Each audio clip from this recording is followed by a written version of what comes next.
এক একজন প্রবাসী এক একজন রেমিটেন্স যোদ্ধা। আর আমরা সেই যোদ্ধাদেরকে নানাভাবে হয়রানি করি, অপদস্থ অপমান করি, তাদেরকে অবহেলা করি।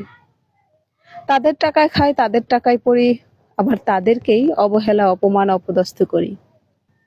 প্রবাসীরা কখনো নিজের জন্য প্রবাস জীবন বেছে নেয় না। দেশের উন্নয়নের কথা চিন্তা করে এবং পরিবারের সুখের চিন্তা করে তারা প্রবাস জীবন বেছে নেয়। আমরা নাকি স্বাধীন দেশের স্বাধীন বাঙালি, স্বাধীন মানুষ।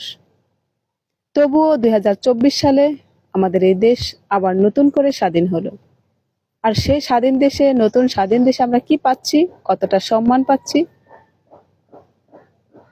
কথা না বাড়িয়ে চলে যাই মূল আলোচনায়। তবে তার আগে আমার এই ছোট্ট ভিডিও ডেসক্রিপশনটি দেখে যান। একজন প্রবাসী আমাকে টর্চার করতেছে নি, এরা সবাই মিলে। হ্যাঁ, আপনার বক্তব্য কি? আমরা প্রবাসী যদি ওনারও জ্ঞান নিয়েছে, আমরা প্রবাসী যদি একটা মোবাইল আনতে না পারি, ওইটা কিসের দেশ?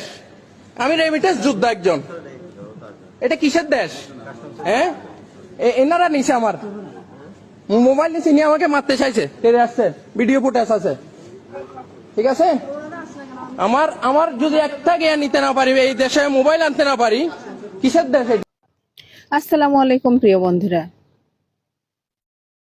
কেমন আছেন সবাই? আশা করি সবাই ভালো আছেন। একজন প্রবাসীকে কতটা হেনস্থা করা হয়, অপমান অপদস্থ করা হয়, সেটা তো আপনার নিজের চোখে দেখলেন। তবে এই ভাইটির সাথে যা হয়েছে, যে ঘটনাটি ঘটেছে, সম্পূর্ণ অন্যায়ভাবে করেছে। এই ভাইটির একমাত্র অন্যায় হচ্ছে সে দুইটি ফোন এনেছে। দুইটি মোবাইল ফোন আনাতে তার এত বড় শাস্তি। তাকে 2 ঘন্টা আটকে রাখা হয়েছে, তার মালামাল সহ সবকিছু তার কাছ থেকে কেড়ে নেওয়া হয়েছে, এবং কি তার পাসপোর্টটাও তার কাছ থেকে নেওয়া হয়েছে। না তার সাথে ভালোভাবে কথা বলছে, না তাকে কোনো সম্মান দেওয়া হচ্ছে। কোনো অবৈধ জিনিস আনেনি, কোনো খারাপ কাজও করেনি, শুধু ফোন দুইটা এনেছে। তার অন্যায়। স্বাধীন দেশের স্বাধীন বাঙালিদের পরিচয় আপনি নিশ্চয় পেয়ে গেছেন। একজন প্রবাসীকে কতটা হেনস্থা করছে। আরে, প্রবাসীর টাকায় খাচ্ছ, প্রবাসীর টাকায় ঘুমাচ্ছ, আবার প্রবাসীদেরকেই হয়রানি করছো। তাদের এই হয়রানি আমরা কেউ মেনে নিতে পারছি না, আর মানবও না। কারণ একজন প্রবাসী নিজের থেকেই প্রবাসী হয় না, প্রবাস জীবন বেছে নেয় না। প্রবাসীর টাকায় বাংলাদেশ উন্নয়নের পথে।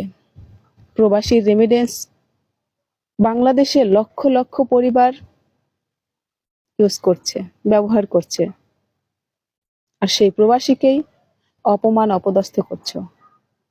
শুধু এটুকুই নয়, একজন প্রবাসী তার লাগেজটা যেভাবে দেয় ঠিক সেইভাবে পায় না। তার লাগেজটা খুলে তার দামি মালামালগুলো রেখে দেওয়া হয়, তার লাগেজটা ছিটিয়ে ছটিয়ে ফেলে দেওয়া হয়, তাকে ঘন্টার পর ঘন্টা এয়ারপোর্টে আটকে রাখা হয়।